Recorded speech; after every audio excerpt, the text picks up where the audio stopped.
Good evening and welcome to tonight's lecture with our guests Višnja Kisić and Goran Tomka, that I'm very happy to have them with us tonight. We will have the lecture which is titled Ecological Turn in Culture, Imagining Cultural Professions Beyond Sustainable Development and Greening. It is a lecture which is part of our program of Lokomotiva, which is named Other Spaces, and also part of ACT project, Art Climate Transition. It's a European project supported by Creative Europe program of the European Union, Ministry of Culture of the Republic of North Macedonia and the city of Skopje.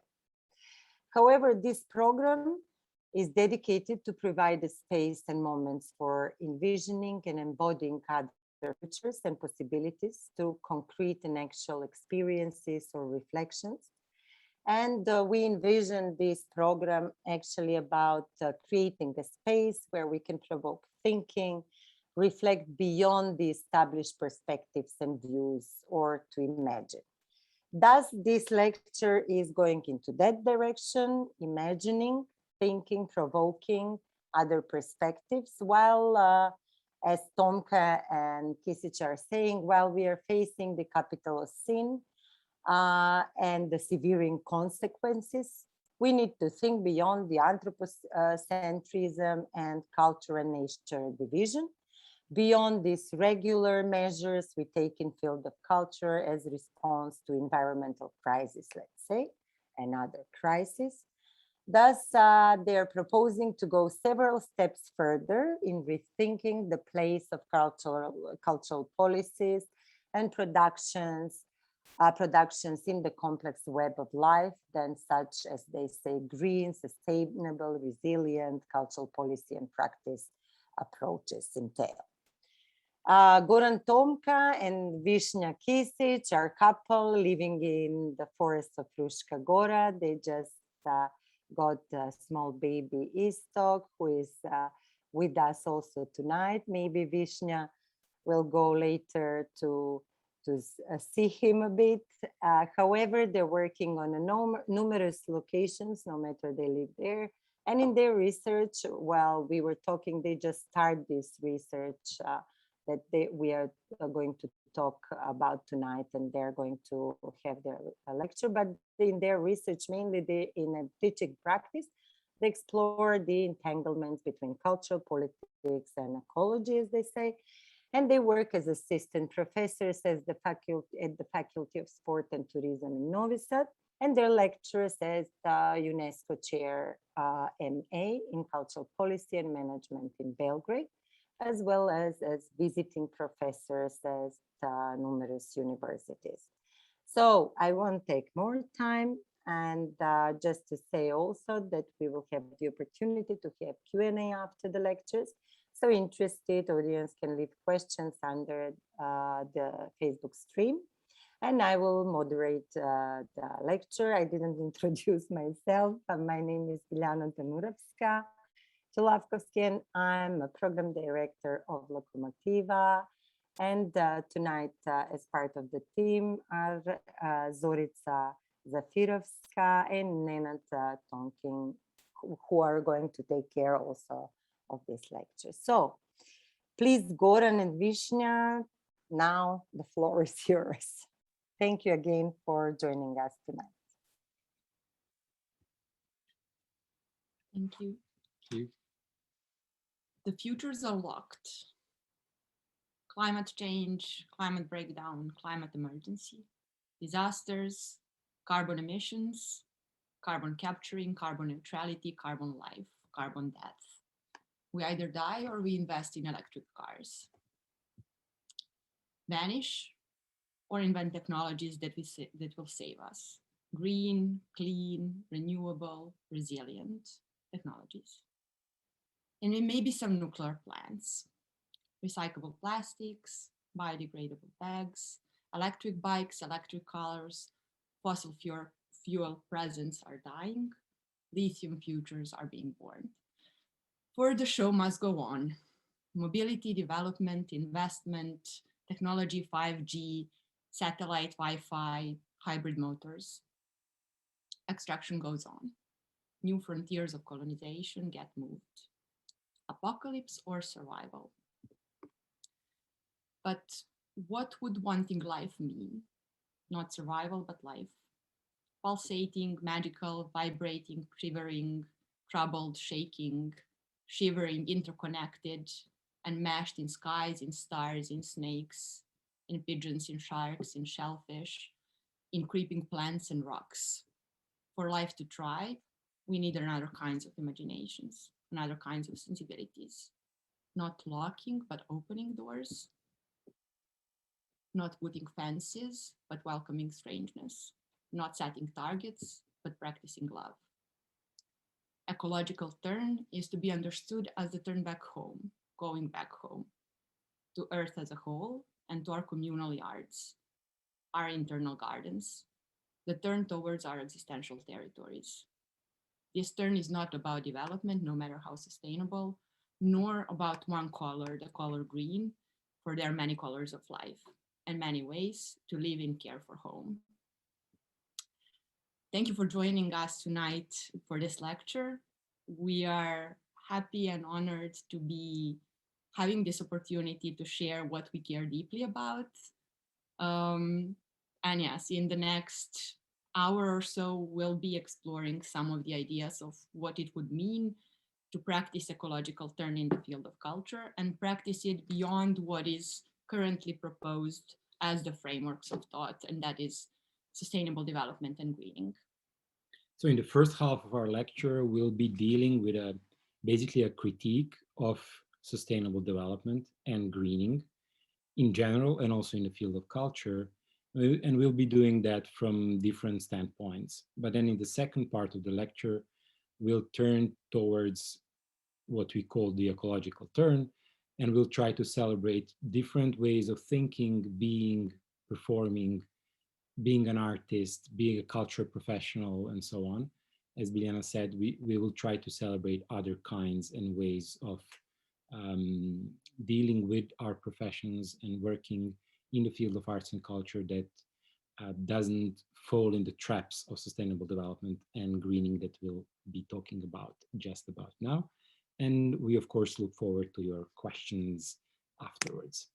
So it is the sustainable development and the sustainability as a concept is actually quite an amazing concept that on the surface looks, perfect, fine, good. How can you tell that sustainability is something wrong? No, to be sustainable is something that we all want and so on. But the history of it is a bit more complex than that. So basically, if we were to maybe even oversimplify history a bit of the last half a century or a bit more, there have been a couple of phases that have treated the issue of economics and ecology, and that sustainable development played a very important part of. As you know, by the end of the Second World War, there was this famous Bretton Woods conference where the modern economic system was set up with International Monetary Fund, World Bank, and other big financial institutions. And basically, these institutions were modeled around the idea of development and growth. So we want to grow, to grow out of animosities over the Second World War, to grow out of poverty, to grow out of all the ills that we thought we had back at the time. But then, and indeed, these like big investments like the Marshall Plan and others, they really brought growth, especially in the West. But also in the Soviet bloc, they brought cars, they brought weekend houses, they brought electronic appliances, they brought consumerism to millions and millions of people. And already in the 60s and the 70s, we know something from movies like a hippie and stuff, but I think that this history is quite forgotten. people already started really being worried about this kind of growth.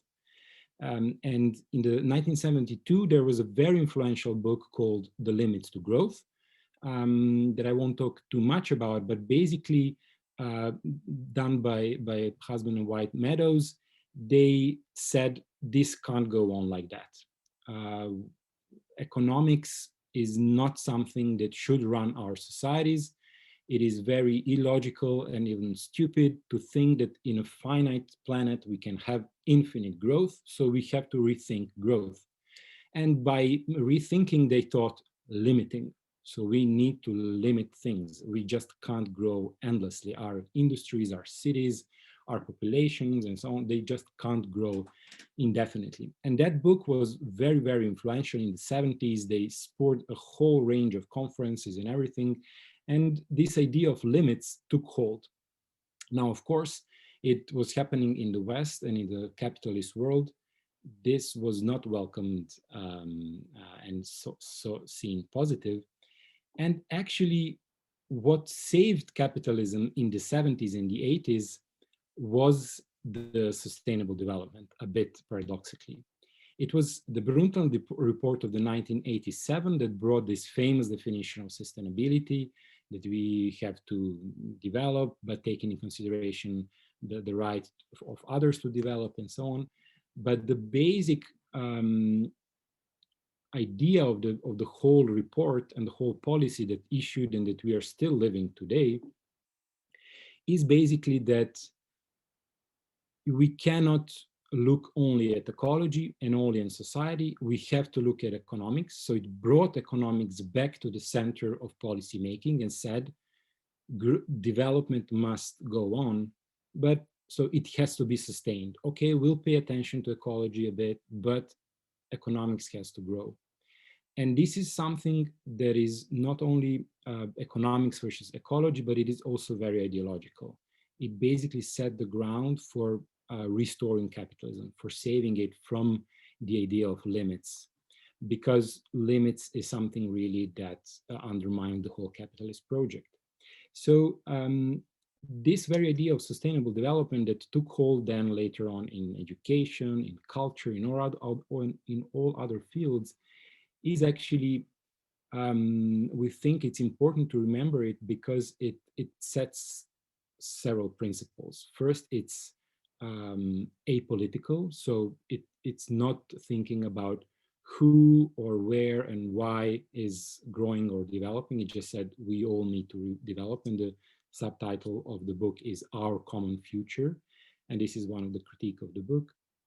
But it's also, as we said, it's putting at the very basic of the operating system of the capitalism, it's putting development and sustaining, meaning nothing can be stopped, nothing can be limited, nothing can be decayed. We have to go on. And when we say we of course mean humans. And this is really a big policy that has colored maybe a lot of policies in the last decades, including some of the more modern policies that also are maybe closer to our topic of today, like the greening of culture. And of course, the greening of culture and the sustainable development in relation to culture have been really taking hold for last 10 years at least.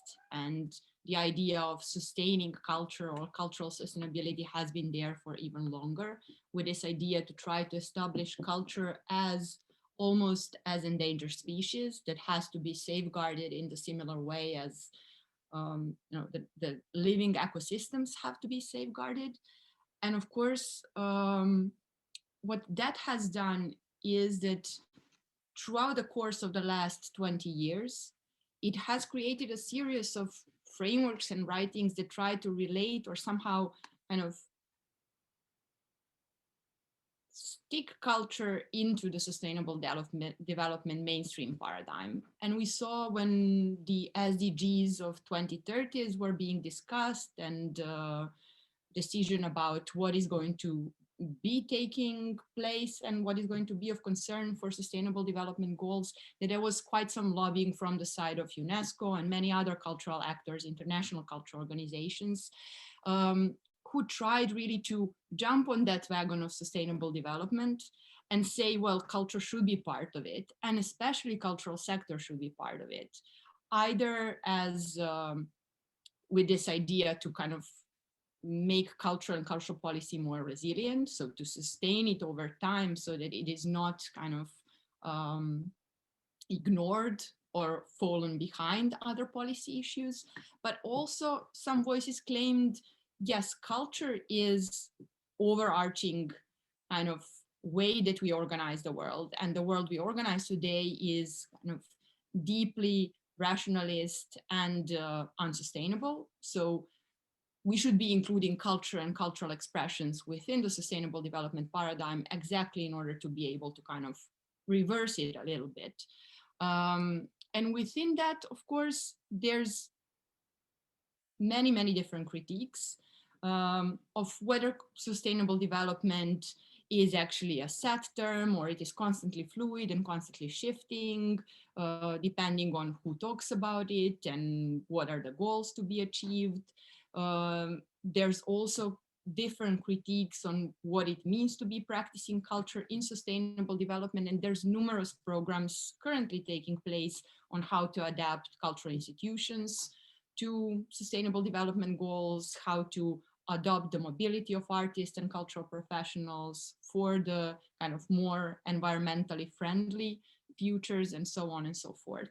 But what both this concept of cultural sustainability and culture in sustainable development and its kind of sister concept of greening culture do is actually they both depoliticize culture as a field of political struggle. They both kind of cement this idea that if the future is going to be the future of sustainable development, or the future in which we introduce new technologies and kind of solve the climate crisis with the technological measures. And both of those are actually in their very core not questioning at least three key kind of roots of the ecological crisis today as we see it, and that is they are not questioning the capitalist world ecology or the capitalist global neoliberal system of power making and extractivism of both creative forces and numerous kind of lives on earth. They are not questioning the anthropocentrism, so there's no imaginings of how we as humans on earth could live in another relationship with more than human world. And of course, both of them, both the sustainable development paradigm and the idea of greening of culture are deeply Eurocentric and Western-centric, kind of repeating the colonial stories in neo-colonial way. And we'll try to kind of tackle each of these in what comes next. So we mentioned that both sustainable development paradigm and this notion of greening of culture actually maintain the status quo and depoliticize the idea of culture and the future. And they do that by not questioning this divide between culture and nature. So basically, we know, they suppose that we know what is culture and what is society and what is man, human, in its kind of Western version, and what is nature on another side. So what is on the other side of the spectrum. And of course, what is culture has to be rethought, innovated, greened, worked through creativity and so on and so forth. But what is nature is there to be managed well and is there to basically be extracted, ruled upon, and basically colonized. And these roots really play very deeply into the very notion of culture. And this is why we think cultural sector should, and cultural policy should be questioning in its very core this notion of nature-culture divide, is because the nature-culture divide is the very notion through which the colonial ways of life and capitalist ways of life have been actually rendered possible today.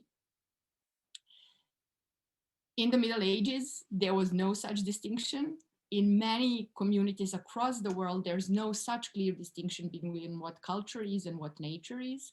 And this is really the division that has been there since the modern times and since the kind of Cartesian dualism. So René Descartes, who claims, I think, therefore I am, and puts clearly this divide between reason and body, or culture on one hand and nature on the other hand, or reason on one hand and emotions and affects on the other hand.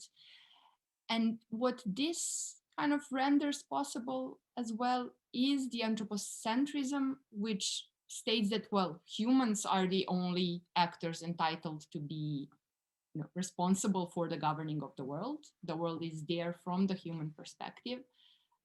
And of course, diminishes all the different worldviews that have been there that kind of problematize this relationship in a very different way. And of course, it's interesting to deal with the notion of culture, or the concept of culture as such, because the concept itself has agricultural roots, so basically cultivating plants, cultivating land, cultivating soil. And has been there really for the practices of what peasants were doing, or what kind of agricultural societies were doing.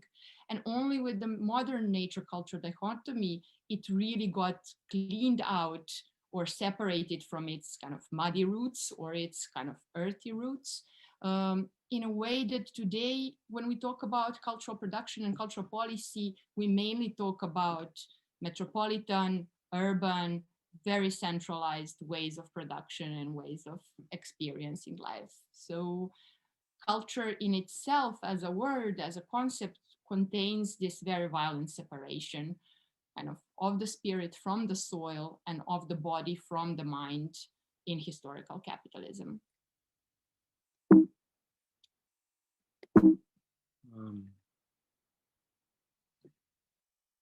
And this is precisely why greening culture is another way to maintain the status quo, the capitalist status quo, because whenever we talk about greening culture, we rarely talk about real structural issues. We rather think about things like reducing carbon footprint, planting trees, and these kind of cosmetic changes that will just make the crisis look nice, but not really deal with the crisis. And just as an illustration, this is the list of the recommended post-apocalyptic movies by one website. Every year, Hollywood shoots at least a dozen of these post-apocalyptic movies. And it's really interesting to see what kind of image of the end of the world they project, because the end of the world is actually a beginning of a new world. And we rarely see, we only see the basic logic of capitalism surviving actually beyond the apocalypse, but there's nothing else. Of course, many buildings fall down, but what stays is individual hero, and this individualism is something that we'll be talking about, this entrepreneurial, brave logic, which is often celebrated by the capitalism. What remains is private property, private initiative, this kind of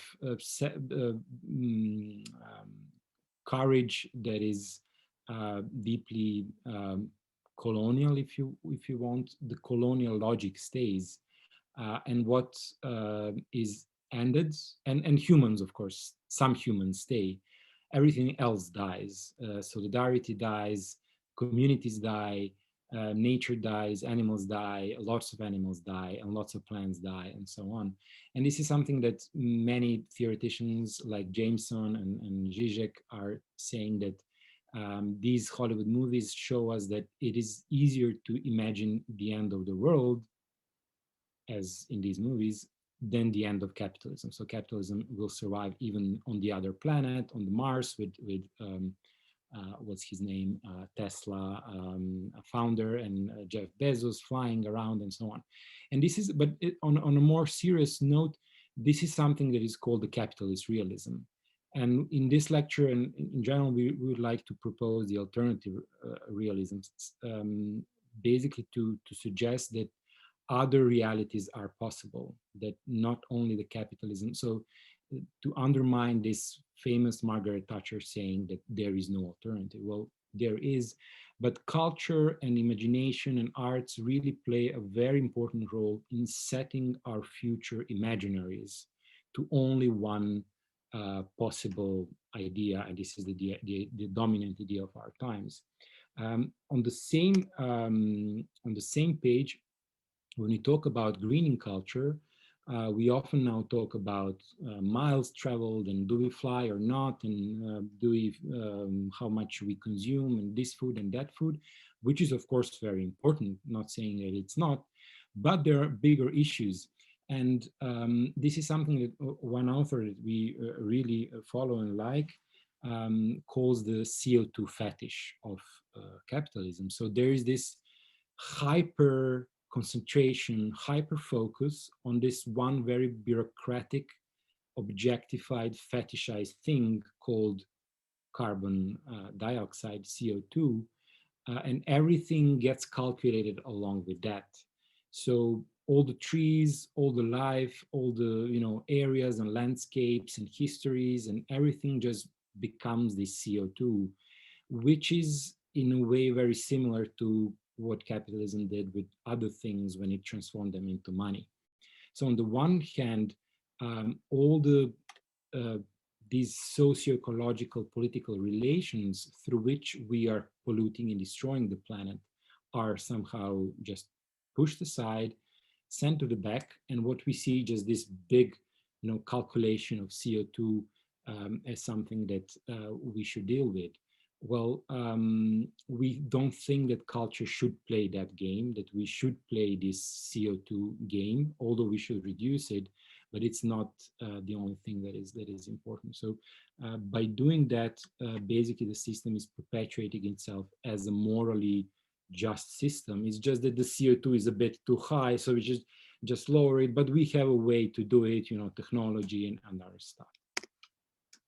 And of course, both of those notions of anthropocentrism and culture-nature divide, as well as kind of this perpetuating of capitalist world logic, are both rooted in this idea of Western exceptionalism or Eurocentrism that claims itself to be universal view, which is the kind of root of colonialism for at least on these kind of ontological and epistemic levels. So actually, it is interesting that both within sustainable development paradigm and within, especially within this idea of kind of greening culture, we see the notions or the kind of visions of the future that are very universal or universalizing, that are treating both the problems, so framing the problems and promising the solutions as if the world as a whole is in the same danger, as if we are all of the same social status, if we are all the same classes, if we are all living in the very similar ecosystems, if we all have different, similar ways of sustaining life, and if we all have similar cosmovisions, which is not true for anyone who has kind of wanting to explore other than Western knowledges and South epistemologies, feminists, kind of epistemologies and so on and so forth. This kind of Western world, as Arturo Escobar says, and its dualist, developmentalist, liberal, secular, capitalist worldview, actually does well to present itself as the world, basically as the one world in which there's no alternative, basically. But, and it does so in terms of kind of sustainable development paradigm in culture. It does so particularly well through issues such as cultural rights issues and cultural diversity that are notoriously well situated to claim that, for example, for indigenous cultures to survive, this is a matter of cultural expression. And there was an interesting example that we have kind of discussed while being in Colombia of kind of community, Afro-Colombian community that lives in one of the most disprivileged regions of Colombia. Also the region which is full of kind of illegal extractivism by multinational corporations, paramilitaries, yeah, new colonizations of what is their territory to pave way for new food productions and so on and so forth. And what they're saying, well, the constitution, the Colombian constitution that we fought for in the 90s recognizes multiculturalism. And basically multiculturalism is embedded as a right in the Colombian constitution, which means that both indigenous and Afro-Colombian communities have their right to culture. But they see culture in a very different way than what kind of policymakers in Bogota or in Medellin see, or what kind of different donors who support cultural activities there see. And that is that they say culture for them is truly and deeply related to their territories, their basically existential territories in which they live, in which they organize their economies, in which they organize their lives and social relations. So if they are expelled from these territories, and if these territories get violated, there's no cultural center as such, or the building of cultural center that could kind of protect their culture and preserve their cultural rights if their existential territories get ruined. So in a way, what they show us is that this idea of kind of intangible cultural heritage that is safeguarded only as a practice, even though everything else about it has disappeared, or kind of cultural rights that are safeguarded even if all your existential kind of material everyday reality has been disappearing due to extractivism, are deeply actually Western and capitalist-led notions.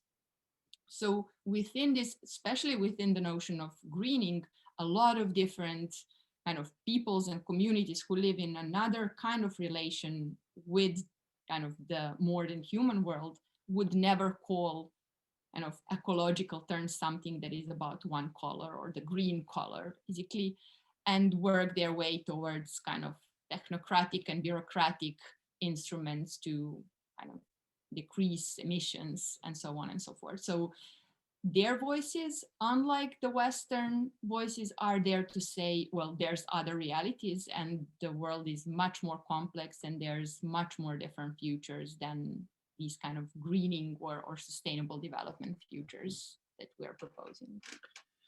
And precisely this way of thinking about culture in this very complex, interactive, interdependent, and so on ways is something that we would like to see a bit more also in Europe and in our profession. And we don't think that just reducing carbon footprint or from time to time talking about preserving some forest is enough. We think that we as cultural professionals can do much, much more. And this is why we propose this ecological term. We're, of course, not alone in this. And this is, of course, a joint struggle of many, many people that we are very happy to be inspired with, by, or that we collaborate with. But what we are presenting now is, well, our view on what are the interesting, inspiring, and in our view, important aspects to think of in terms of, okay, really taking the ecological turn. And we'll be exploring a bit more all of them. But first and foremost, it is repoliticizing culture. So culture cannot be an ornament. Culture cannot be a static thing only. It has to be material, it has to be ecological, it has to be economic, it has to be political, it has to, it has to go deeper. And once we start going deeper, once we crack open this, the role of the culture played in the last century and the play even today in perpetuating some processes and some positions like anthropocentrism and other, what we think is very important and inspiring to get inspired and to explore the pluriverse. So not the universal narratives of humanity, but actually the pluriverse of different stories and different ways of thinking and being and feeling and relating to other worlds. Once we start exploring the pluriverse, one of the, in our view, very common aspect of all other cosmogonies and all other philosophies that are non-Western and non-modern maybe, is the notion of interdependence, which stands in the opposition of independence that we celebrate a lot in arts and culture. So embracing different kind of rationality. And once we start embracing these relations and dependencies with plants and rocks and winds and all other creatures and spirits around us, we actually become part of a territory. We start rooting, we start belonging actually to a place, and we stop celebrating cosmopolitanism and easy travel and being the citizen of the world, and globalism, which is actually not living in any territory. Once we are rooted or territorialized in that way, then we can really embrace also a different ethics that is not transaction, that is not only human, but really what we call the sharing of kindness with all ways and ways of being on this planet. And all of that together might lead us to unlock different futures that are not so apocalyptic as currently they rule. So we'll try now to explore these with some interesting and inspiring examples. And of course, these examples are really just to illustrate in some way. Not all of them do they work in kind of covering all of those different steps, but they are really a nice kind of guidance to be thinking about. So destabilizing and repoliticizing, this is really about how we name names of the root causes of different, of both the capitalism and anthropocentrism and kind of colonialism or colonial power relation that still dominate the world. But also how we deconstruct and critically think and critically view the very foundations of some of the cultural institutions, of those that cultural institutions care for, or those that they serve, and the stories that they tell. And this is a museum that really practices kindness, but at the same time, it destabilizes the way to be a museum. It's a museum of homelessness, which is really a charity organization from the UK run by some of the people who have experienced homelessness. And on purpose, it's not about the homeless people as such, but it's about the very kind of status of being homeless that is enacted and enabled by the current capitalism world that is disprivileging some people from their home. So what the museum talks about are different experiences of homelessness as a condition, but also as a structural issue. And it does so through different kind of networks of solidarity and care, joining together forces of charity workers, people who are homeless, who have been homeless, policymakers, shelters and public kitchens, and so on and so forth, telling really inspiring stories about homelessness as such, but also fighting very carefully to kind of recognize homelessness as a social issue, to recognize homelessness as the issue of raging capitalism and the prices of renting a home. And they work both on kind of policy level and on this very level of providing care and shelter for people who are currently experiencing what it means to be kind of deprived of home.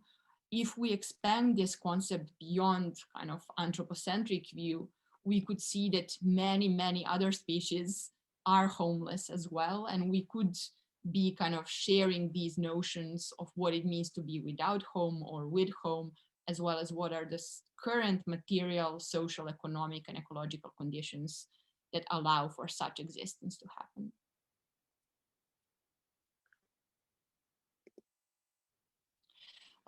Exploring pluriverse is, of course, the next step. So once that we have kind of destabilized or critically rethought the grounds of kind of the very cultural work, and what kind of institutions or what kind of cultural practices are we doing, and what kind of stories are we perpetuating.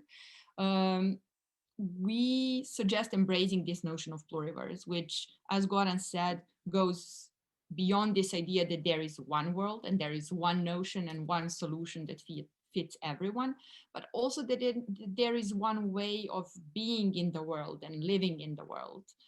And the pluriverse ontologies suggest us that there are many different ways of relating in the world, that there are many different ways of shaping knowledge, which go beyond the scientific production of knowledge or the Western rational knowledge production as such, and that go much further than or in a much different stream than the anthropocentric culture-nature divide of Western societies.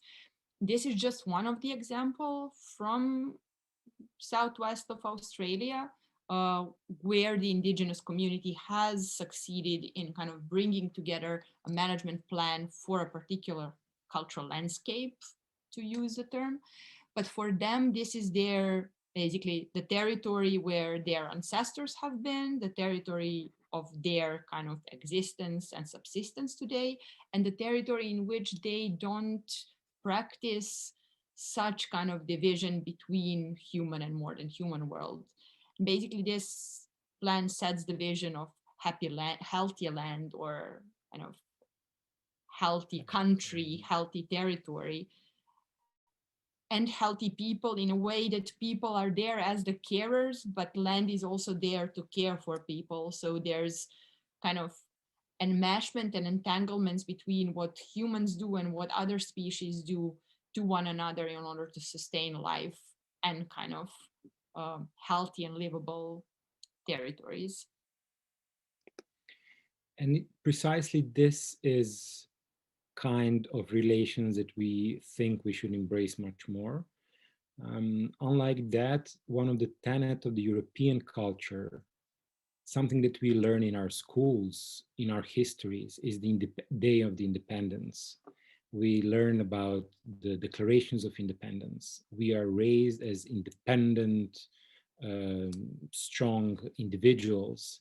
We celebrate independency on every corner in our Western culture. But unlike that, interdependence is actually not about celebrating boundaries, not about celebrating exclusion, because what means to be independent is to be free, but also to be isolated. So in a weird way, we are constantly training ourselves to be isolated from others, from other people, from plants, from animals. It's in our houses, it's in our cars, it's in our wardrobe, it's in our medicine, it's in our food. So these separation and these independencies are all around us. Sadly, in our arts and cultural field, independency is also something that we celebrate a lot.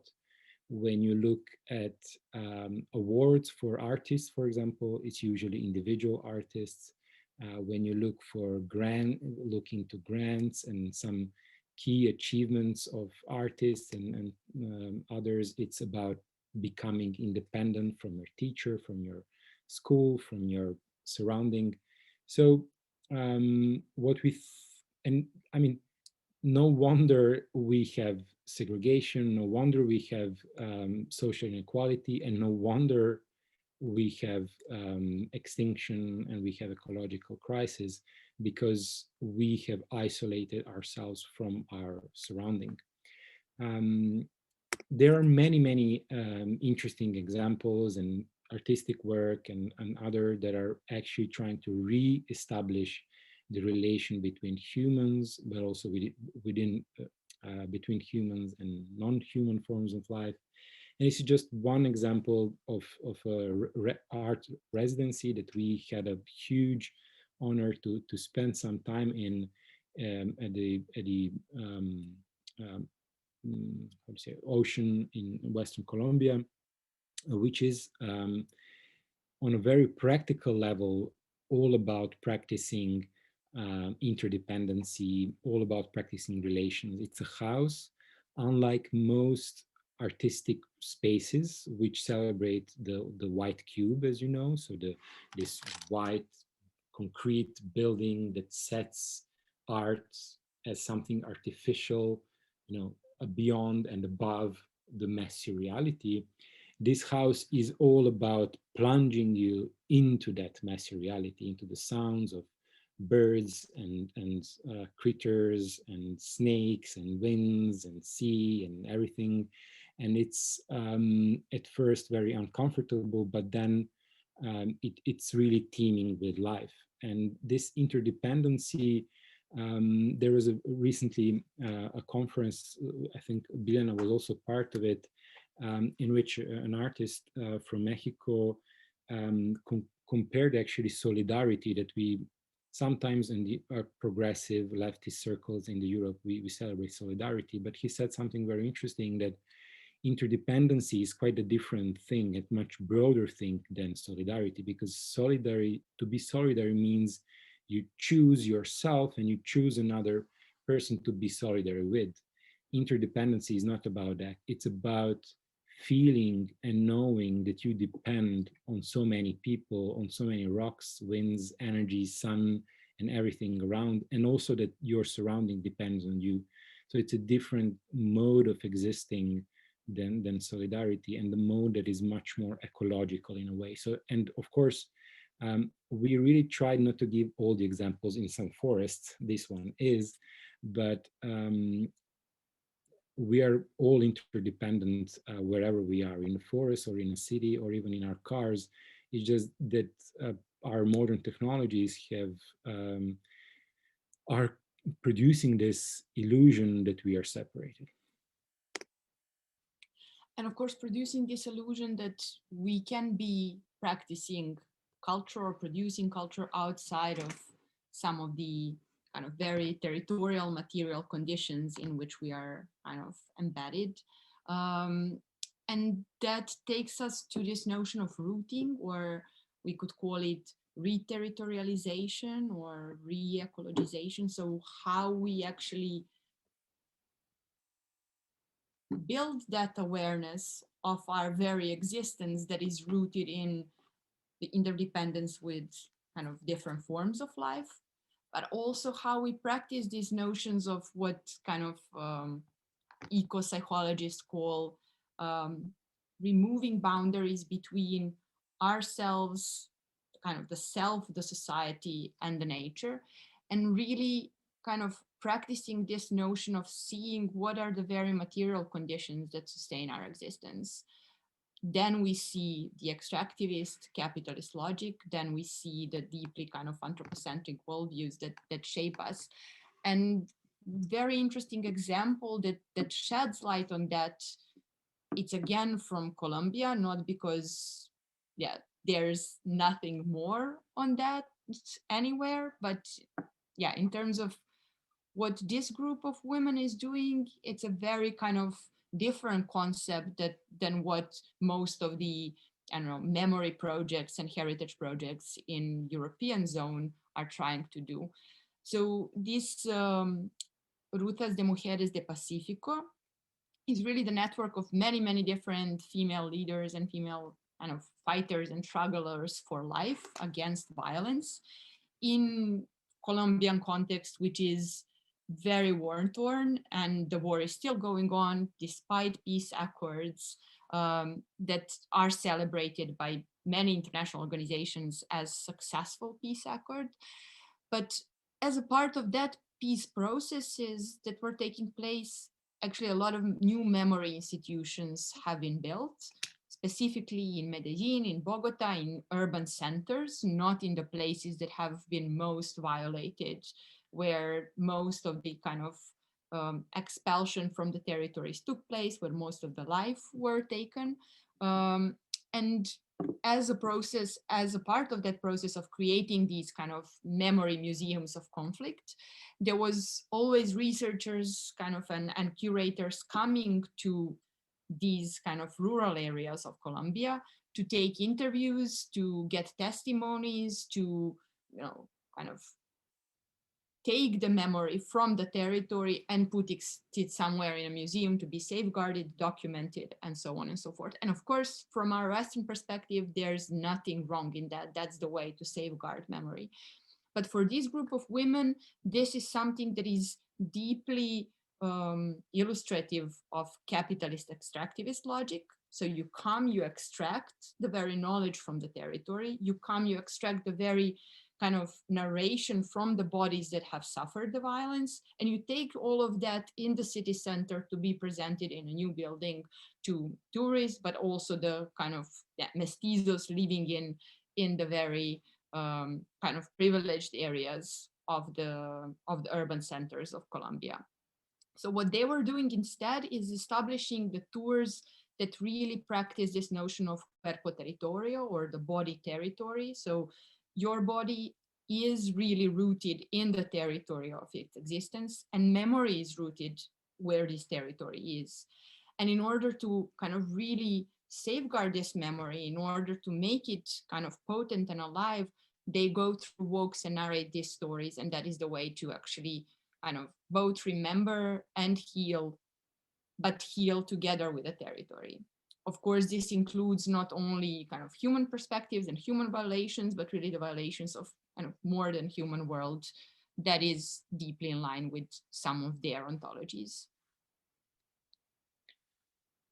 And this is precisely this fact that we are all, especially in the ecological crisis, that we are all under threat, that we are all vulnerable, that we all can lose our homes, that we all can lose our memories, that we all can lose our loved ones, is a condition of vulnerability that can be really a basis for a new kind of morality, a new kind of ethics, or a new kind of love that we can all share.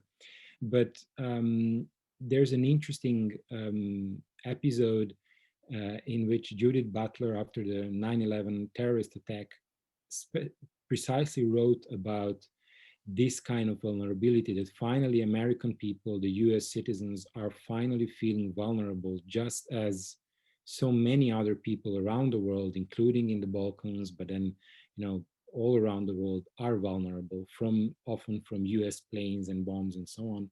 And that is precisely a moment in which we can build a different kind of relationship in our humanity. But as we all know, this is not what happened, but what happened is another reassurance of the American exceptionalism, of the Western exceptionalism, and a lot of violence happening in Afghanistan, Iraq, and on all other places. But this is precisely, we still think that for culture profession, which is often at the margins, which is often subaltern, which is often precarious, this kind of vulnerability can be something that we should not shy away from, that we should not try to hide away from, that we shouldn't try to somehow, improve our economic conditions so that we can stop being vulnerable. But in fact, by feeling vulnerable, feeling kindness to all other forms of life who are very vulnerable, sometimes even by us. And so this new kind of logic that we can also embrace as cultural profession is a logic that is not transactional, but that is really opening, sharing, and acknowledging other ways of being through our own projects and acts and our own creations. And this is Berlin and the project Animalesque City, which is trying to somehow, how to say, they start from the feeling that we as humans have really devastated endless numbers of habitats. So maybe as architects in their case, but also as artists, as dancers, as theater makers, or whoever, we can also make some places for other forms of life. So what they're doing, they're going around the city and constructing this, well, aestheticized animal hideaways and places for animals, and trying to share the city with them. So this is kind of a new logic that is not trying to make us again courageous, like the US Navy did after the 9/11, but to actually feel this endangerment and vulnerability together with others and be kind towards them. It's also about kind of to wrap this all up. If sustainable development in culture and if this greening of culture are really offering us quite a lockdown frames of how we define the problems of our current times and how we pursue some of the future ways forward. If these are locking futures and if these are locking the futures in the way that are staying anthropocentric, that are staying deeply capitalist and that are staying deeply colonial, then our attempt as cultural professionals should be really in unlocking those futures, unlocking different sensibilities and ways of relating to the world, unlocking different perspectives and ways of knowing that are not rooted in Western exceptionalism, unlocking different ways of being with the world without extracting for it and from it and without colonizing it through another kind of capitalism 4.0 logic. And it is really this job of unlocking futures through pluriversing, through kindness, through repoliticization that, we would like to explore with you in the conversations. To know what are your thoughts, what are your, the projects that inspire you. And it's really about not locking the futures, but as Donna Haraway would say, staying with the trouble. And that means really this vulnerability, but also means finding joy and finding love for this interrelationship and mesh with other forms of life, finding new magic in what the world is for us, being truly present, being with others, and really trying to find ways forward as the kind of future unlocks and as the future unwraps in front of us. So hopefully unlocking futures that are more equal and more plural than the ones that are offered today. Thank you for your attention. This is this part of this evening, but we are really looking forward to your questions, comments. So we move to Biljana. Okay, here I am. Thank you so much. Actually, I was trying to uphold to everything that has been revealed today from your research. I don't know where to start with the questions probably, but I can just go maybe into the direction. I mean, whatever it's participating from a different direction actually and talking, but I think that many of us, it's for me probably the people that I'm surrounded with, and that's not many.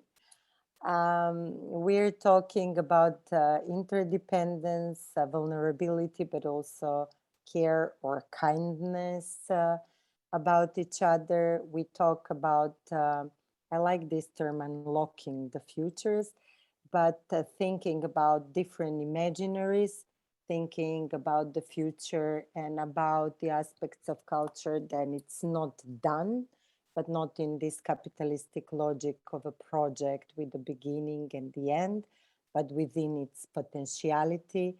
It's something that should be revealed on and on through the relations, not among the people only, but also between the other species, between building social, but also other capitals beyond this capitalistic logic that we are living in. But what I found very interesting in this is that somehow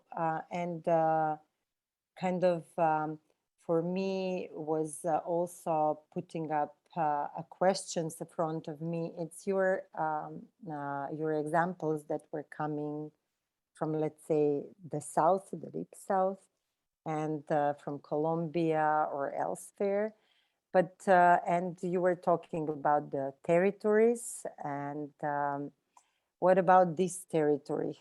How we see ourselves in this territory? What are, for example, the projects that you can think about in their potential to be developed? Some examples that we can start practicing actually what you were trying to introduce today. For example, for me, we're trying in Doma Dance Academy to employ different logic of togetherness, kind of this caring of each other, being dependent, or as you said about this conference where the a Mexican artist said, the one who was writing the letter to Jerome Bell, who was preaching this CO2 deduction.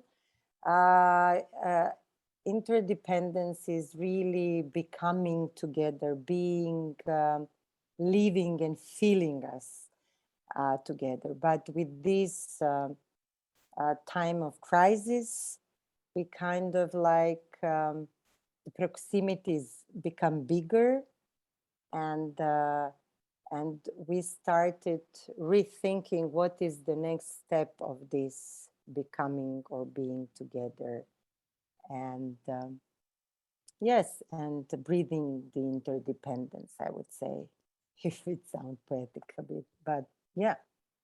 So what would be your, I mean, I said this is the potential. Of course, it's away from what you're saying, but this is what we as a group of people, individuals or groups of different people living in a different territory to make something which is maybe kind of a meta territory. I don't know how to name it, but still thinking about these qualities of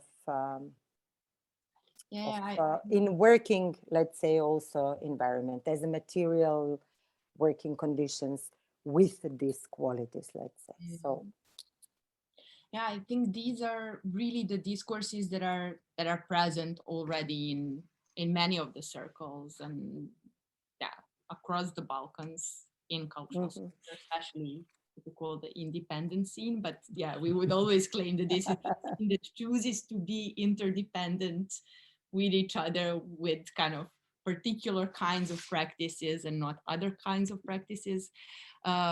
But actually, this notion of territory is really important. And we reminded ourselves a few days ago when we were discussing the lecture, kind of being in the plane to Colombia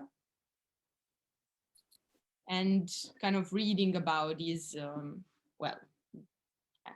different aspects of Colombian politics and history and social struggles and so on. And it really kind of, we couldn't figure out why there is this kind of indigenous exceptionalism and why they are claiming that they should be entitled to territories, and kind of coming from the Balkans, this idea of territory seemed so militaristic, so kind of,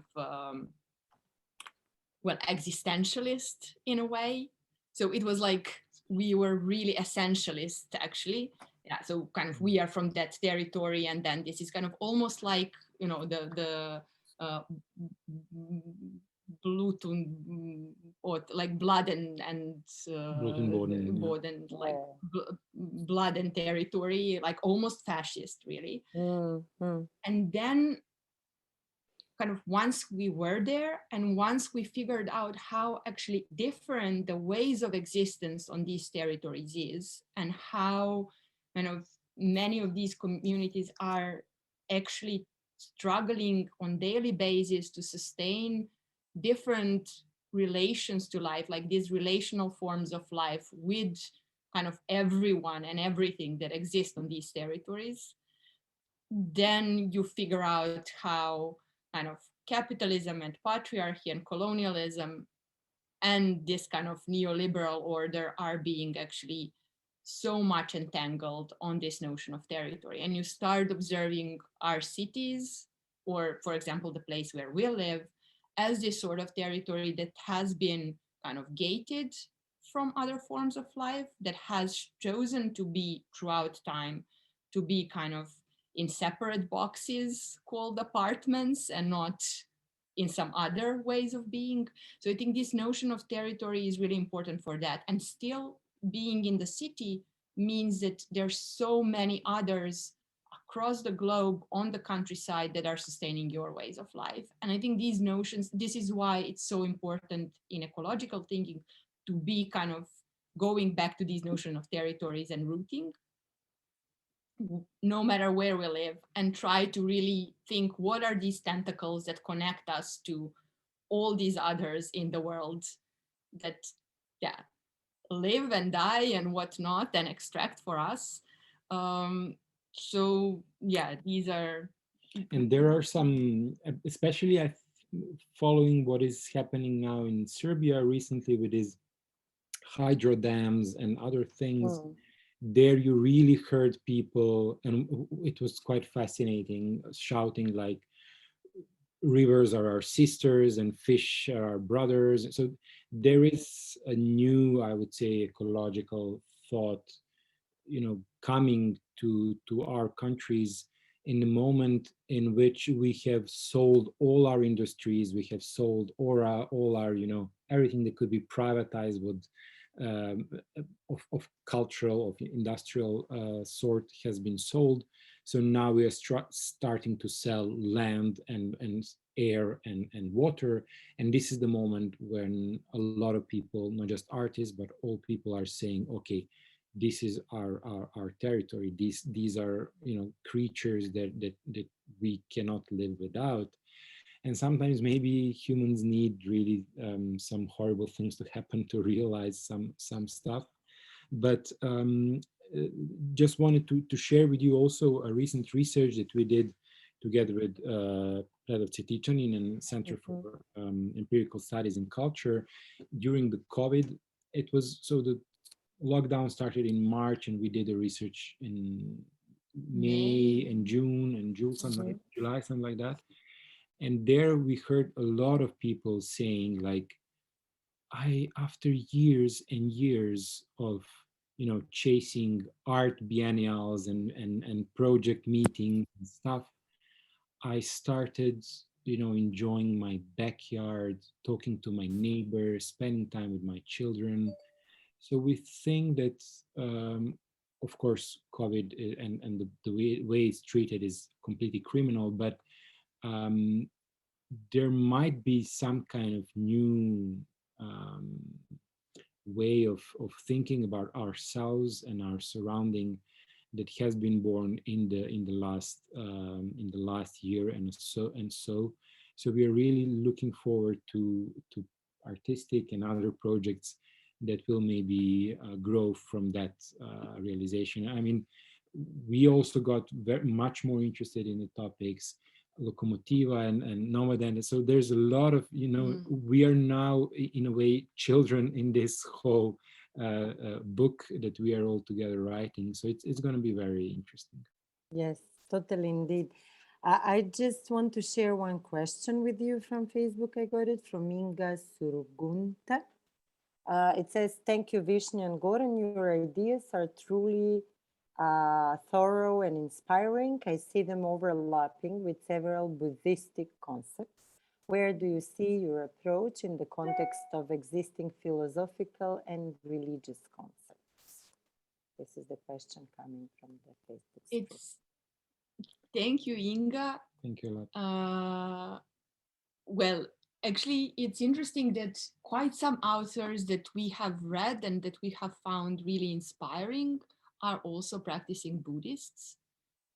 And that is something that we came to realize like after reading some of the books and many of the books and so on. So yeah, there's definitely some ideas that really resonate within kind of Buddhist spirituality.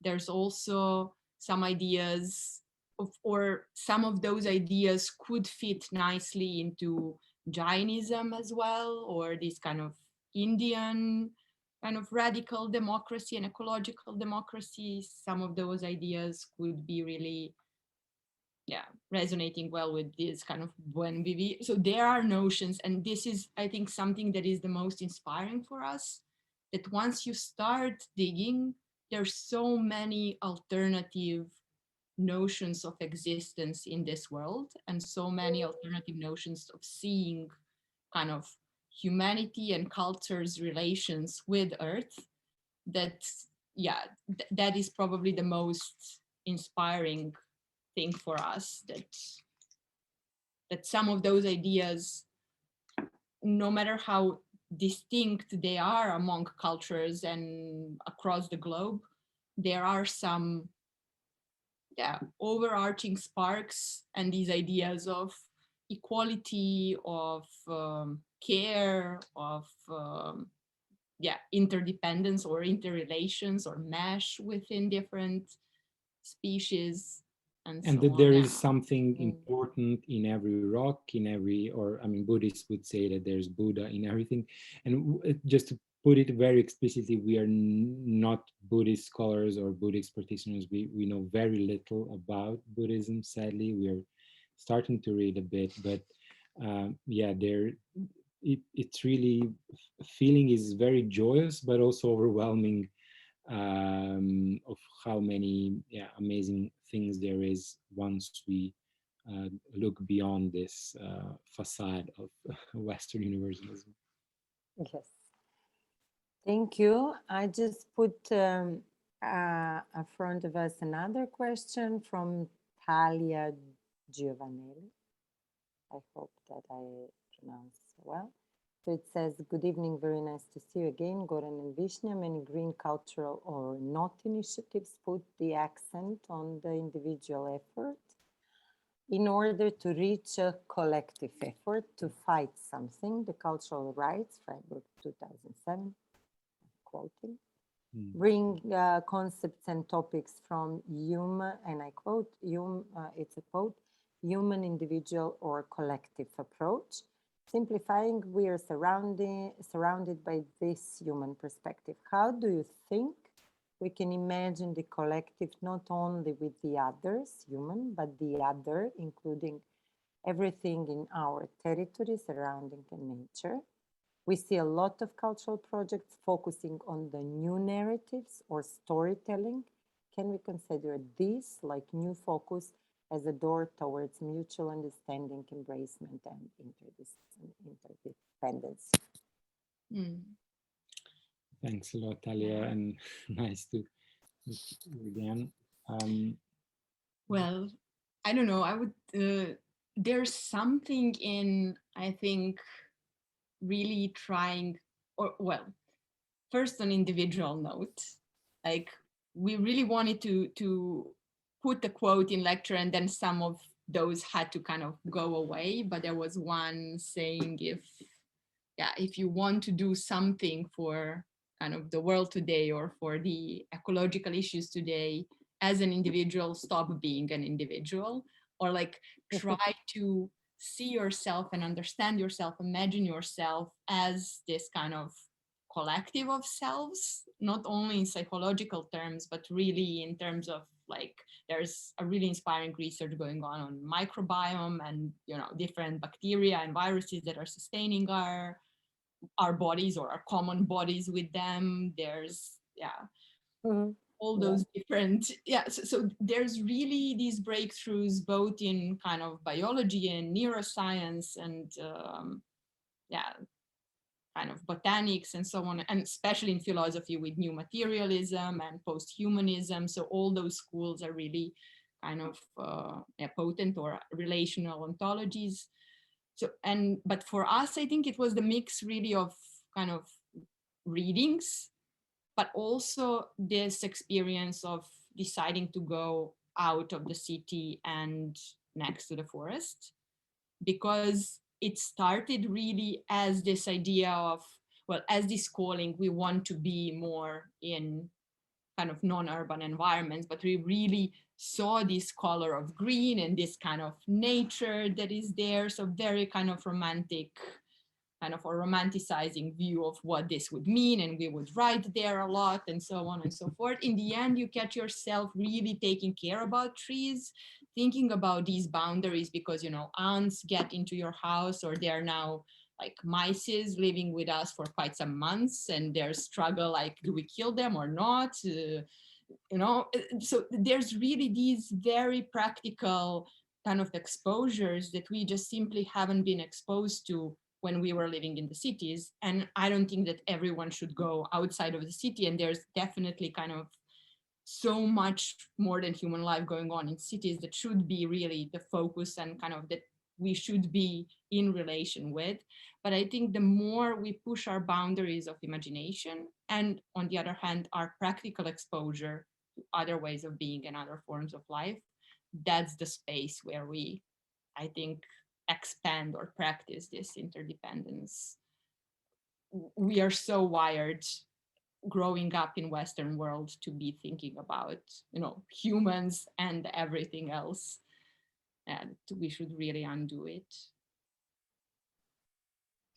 Okay, thank you. I just wanted, maybe it's too much in another direction, but how do you see, you mentioned the institutions somehow and thinking our institutions, but we are totally aware in what kind of environment we're living. And especially, I think that the first step towards the environmental, let's say, relations or sustainable development for our institutions in culture will be related with greening and development related maybe with growth in that sense, what we talk about here through critical view. But what would, how you would see actually the other direction beyond this?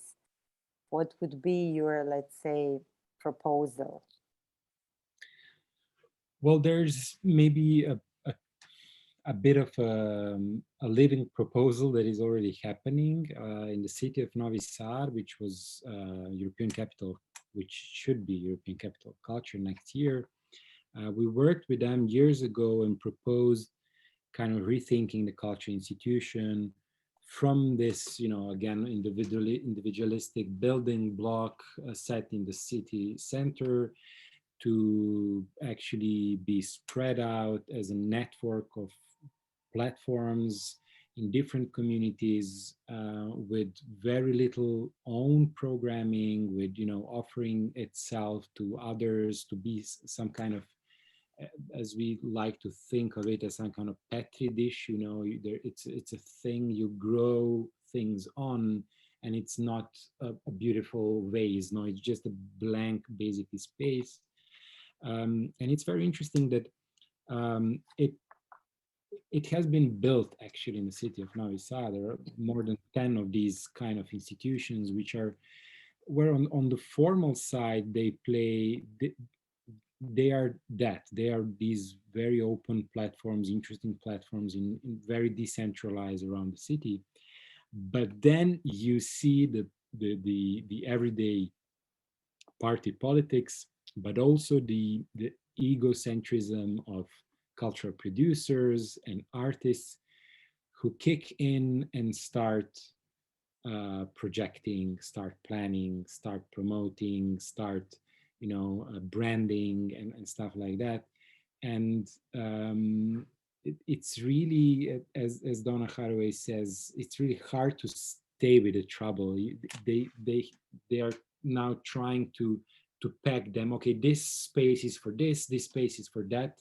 They couldn't leave it actually open because they feel that, oh, and what? So we just leave it to people? No, we can't leave it to people. We have to say it's us, you know, cultural professionals who have to say what people should see here, and then there they should see some other thing, you know. And this is well, maybe if we would think about the future of institution, we would really think about this kind of mesh, some kind of network which is open and which shouldn't be only buildings, which should be really also recognizing that many back streets and alleys and parks are actually cultural places, that beaches are cultural places and so on. But that brings a lot of issues to financing, to claiming the ownership, the legacy, and so on.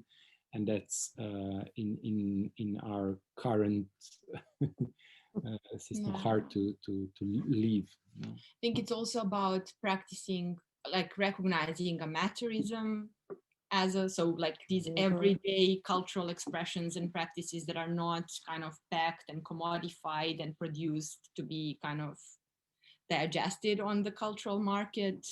It's also about really reclaiming these institutions as commons, but also really trying to, well, we say decolonize them, but not decolonize them only in the sense that, I don't know, German museums are now doing with the reparation of artworks and, you know, the relationship with Namibia, for example, but really decolonizing these relationships that go deeply into nature-culture divide, really ethnic struggles in the Balkans, I would say, because that is the question that is deeply rooted in like whether our territories are plural or they are really ethnically cleansed. That is, I think, a big question for our institutions as well. But then also these issues of, well, existential territories and how you, well, are they something to be sold on the international market and extracted from, or is this something from where we draw our cultural imaginaries and our ways of life? Okay, I think you should go. I see that probably Istok is calling you somehow. But anyhow, we were like for 1 hour and a half having the program as we planned. Thank you so much once again. And just to say, let's continue with the imagining and create our imaginaries. Let's continue collaborating and stay with the trouble still. And I like to stay with. yes, we all like to stay with the trouble, and we should sustain this position, I think. This is something we should continue with. So thank you once again from Lokomotiva, from myself, and see you soon in some other circumstances, and keep up the great work. Thank you. Thank you for the invitation and everyone for being present. Thank you. Thank you. Bye-bye.